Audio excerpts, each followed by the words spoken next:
तीसरा सवाल जो है वो भी बड़ा मुहिम था कि आजकल का मौजू जो उठा हुआ है उस मुताल्लिक मैं बात करता हूँ। वो ये कि गुलूव आमेज़ शायरी मुआशरे से कैसे ख़त्म हो सकती है। खूब इस हवाले से पहले कि चंद दफ़ा डिस्कशन हो चुकी है। देखें, कोई भी जो इन्हराफ मुआशरे में फैलते हैं, बाज़ लोग नादान होते हैं, बाज़ लोग उन इन्हराफों को जहालत की तरफ वजह से फैला रहे होते हैं।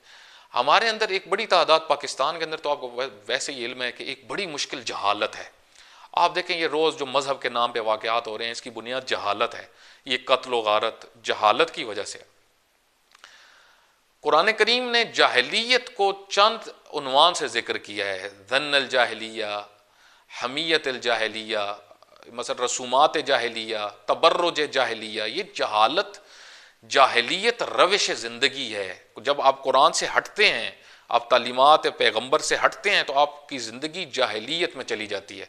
जाहिलियत को किसी ज़मान के साथ ख़ास नहीं है, ठीक है। ऐसा नहीं है कि पैगंबर के ज़माने से पहले जाहिलियत थी और बाद में जाहिलियत नहीं है ना। जो भी मुआशरा अल्लाह की भेजी हुई तालीमात से दूर ज़िंदगी गुजार रहा है, उन पे अमल पैरा नहीं है, वो ज़माने जाहिलियत में है। वो भाई देखें कि हमारे यहाँ बहुत सारे इन्हराफ हैं। उन्हीं इन्हराफों में से एक जो है वो शायरी, इन्हराफी शायरी। आप देखें, अगर आप तारीख़ पढ़ें तो बनु उमैया ने ज़माने जाहिलियत की शायरी को ज़िंदा किया था, और वो उसके पीछे मकासद थे उनके, क्योंकि वो शायरी ऐसी थी, बड़ी ख़तरनाक शायरी थी जो मुसलमान सोसाइटी को बहुत नुकसान पहुँचा सकती थी, और उन्होंने वो काम किया। आजकल भी एक कुछ नादान है जो शिया के अंदर भी हैं, दूसरे तबकों के अंदर भी हैं। देख रहा था कुछ हैं अहले सुन्नत के नाम से अभी काम कर रहे हैं, मज़ाहिया किस्म के गुलकार हैं कि जी 3 शादियाँ करनी हैं, 4 शादियाँ करनी हैं। इन चीज़ों के ऊपर वो अजीब व गरीब कलाम लिखे हुए हैं और पढ़ रहे हैं।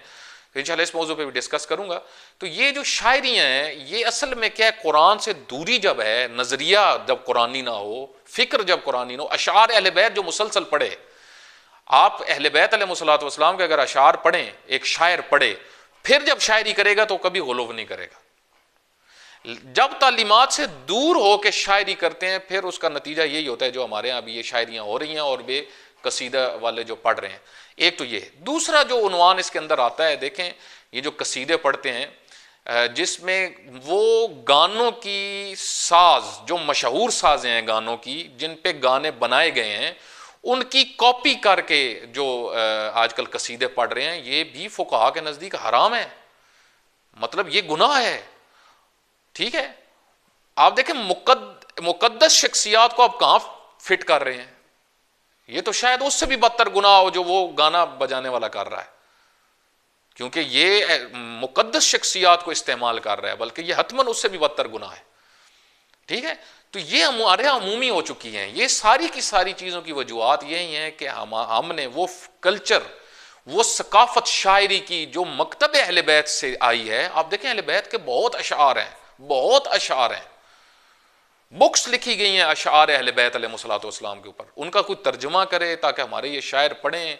जब ये हमारे शुअरा पढ़ेंगे फिर उसके मुताबिक शायरी करेंगे। या कुरान करीम को ही अगर कोई पढ़े तो उसको पता चल जाता है कि भाई ये लिमिट्स हैं, इससे आगे मैं जाऊंगा तो शिरक शुरू हो जाता है, तो फिर वो कभी भी शायरी में नहीं आएगा, इस तरह के कलाम पढ़ेगा। नहजुल बलागा का अगर कोई मुताला करता हो तो वो भी नहीं करेगा। सहीफ़े सज्जादिया का भी अगर कोई मुताला करता हो तो वो कभी भी ऐसी शायरी नहीं करेगा। असल में जब खोपड़ी खाली हो तालीमात अहले बैत अलैहिस्सलातु वस्सलाम से, ये दिमाग, तो फिर उसके नतीजे में गुलूव आता है। गुलूव की बुनियादी तरीन वजह जो अहले बैत ने बयान की वो जहालत है।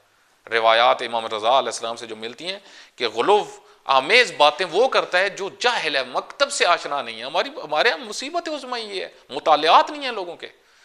मुतालियात मतलब अब देखें, जो मिंबर पे आ रहे हैं उनके मुतालियात नहीं है, जो खतीब है उनके मुतालियात नहीं है।